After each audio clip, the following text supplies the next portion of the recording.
You join us here today with another SVR. This is a 22 plate Range Rover SVR.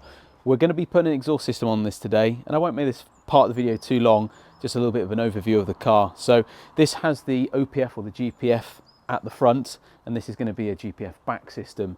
So keen to hear what this sounds like. It's going to be similar to the other videos we've done, but this is purely going to be a before and after rev video. If you want to see the installation, we've got a video for that in our YouTube channel, check it out.